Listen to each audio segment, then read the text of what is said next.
Public monuments are a civic embellishment and a magnet for selfies by visitors, but they're also a statement about the past, and few American cities define themselves by their history as much as Boston. That's part of the background for efforts by some local activists to change the name of the landmark and tourist destination, Faneuil Hall. We'd like to welcome the founder and executive director of the New Democracy Coalition, Kevin Peterson. Thank you. Always good to be here. Thank you, Kevin. Before we get into the local here, talk about the national picture and what's going on. Well, a year and a half ago, we saw a movement across the country to remove or repurpose Confederate statues and memorials, particularly in the South. Those memorials that venerated in some ways the Confederacy and its hegemony over the politics in the South as it related to slavery and post-slavery. So there is a movement now coming out of the South, expanding into the North, to places like Yale and Harvard and Brown, where people are saying that we need to repurpose these old symbols, remove these old symbols, these legacies of racism, so that we move forward in the spirit of reconciliation and racial healing in this country. Now, in the case of this part of the country as opposed to the South, when you bring up this part of the history, there seems to be more to it than just that a few people happen to own slaves. We're talking about how much slavery was central to the development of this part of the country. Yes, the peculiar institution, as it's been called, of slavery existed in substantive ways in Boston. There were slaves on Beacon Hill and throughout the city of Boston. One of the first governors, Winthrop, I believe, was an owner of slaves and a procurer and a major trader, as was Faneuil Hall. So the economy, which is important, of this region was supported and founded on the trade and the dehumanization of slaves, other human beings. And of course, if that didn't mean people in slavery working around here in Boston, it meant that there was wealth being derived from slaves who were working maybe in the Caribbean. Yeah, and there's also some evidence that there were slaves working in Boston, on Beacon Hill, in the homes of rich people. So there was the trade that occurred around New England, but there is evidence that there was actual slaves. There were slaves not only being sold in Boston Common, for example, but also working in the general area in the region. Which brings us to Faneuil Hall, the man behind the hall. Tell me about him. Peter Faneuil was a merchant, maybe the Donald Trump of his day. I don't want to denigrate Donald Trump because I think Peter Faneuil was worse. But he was a purveyor of human beings. He sold people, owned people. When he died, there were 5 slaves in his possession. He donated the building we now know as Faneuil Hall to the city, based on a pledge he made to the city that he would sell a slave in order to construct that building. So not a very nice man. May have been great in some ways, but in some major ways he was awfully flawed because he saw the human beings as not quite human. And that's what's tragic about Faneuil Hall. So we may praise him for his economic capacities. His capacity as an early businessman in the region. We certainly have to bring some criticism to bear to him as a human being and sort of question why he would enslave other human beings.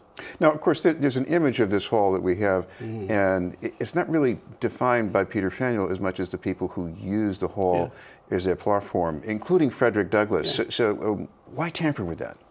Well, because I think it's important to tell the whole truth about the building. Wonderful things did happen in the building.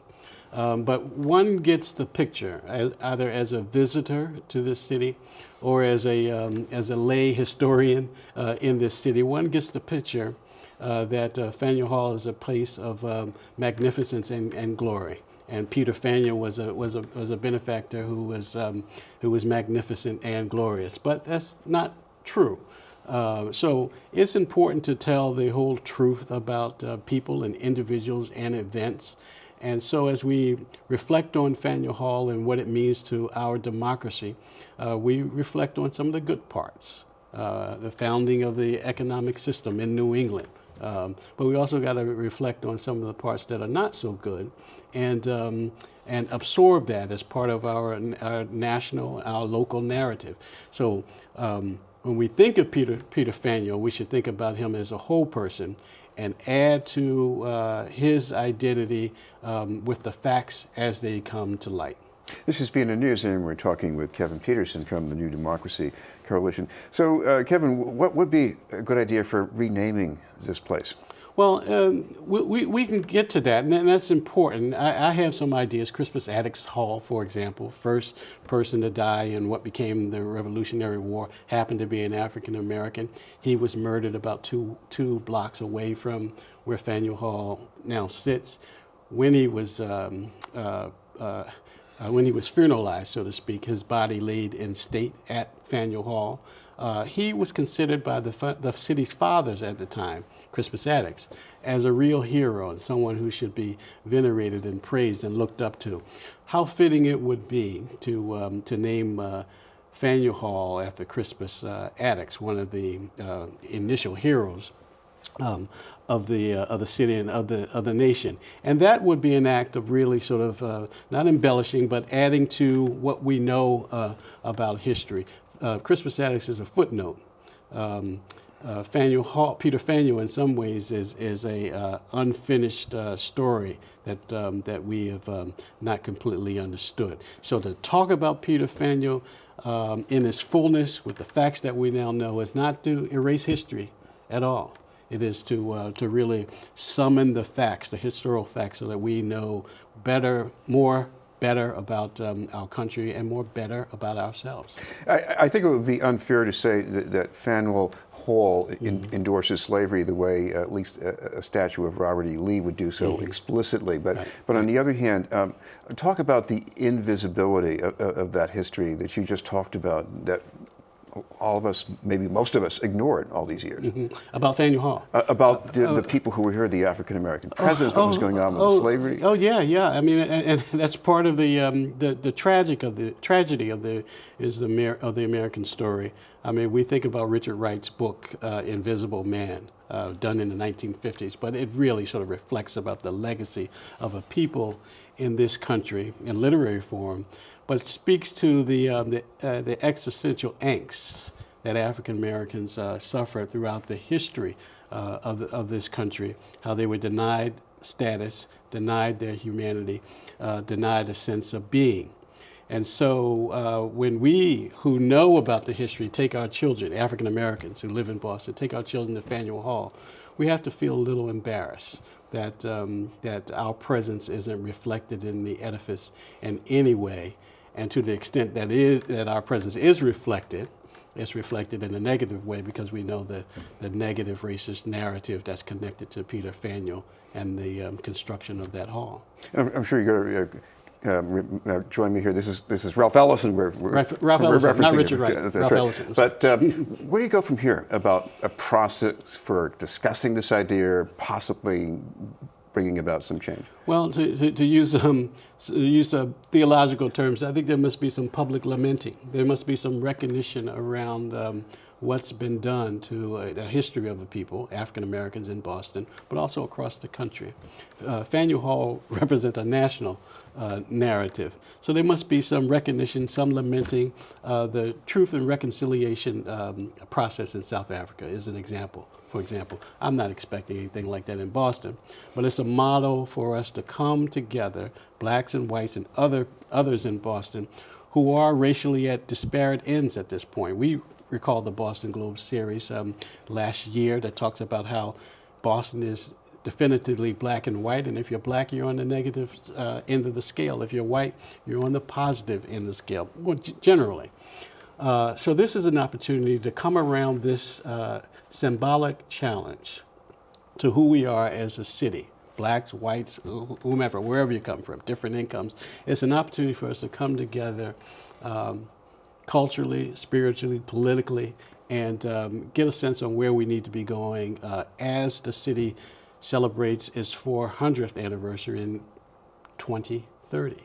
You know, a place like this, you think of how it reflects the city as far as tourists are concerned, but what about people growing up in the neighborhoods? You know, some kid, you know, parents take them downtown and they say, what is this? And they start talking about. Yeah, for us who know, it's not, it's embarrassing for African Americans to take their children, their grandchildren to Faneuil Hall, and they ask us to recite the history and what it means.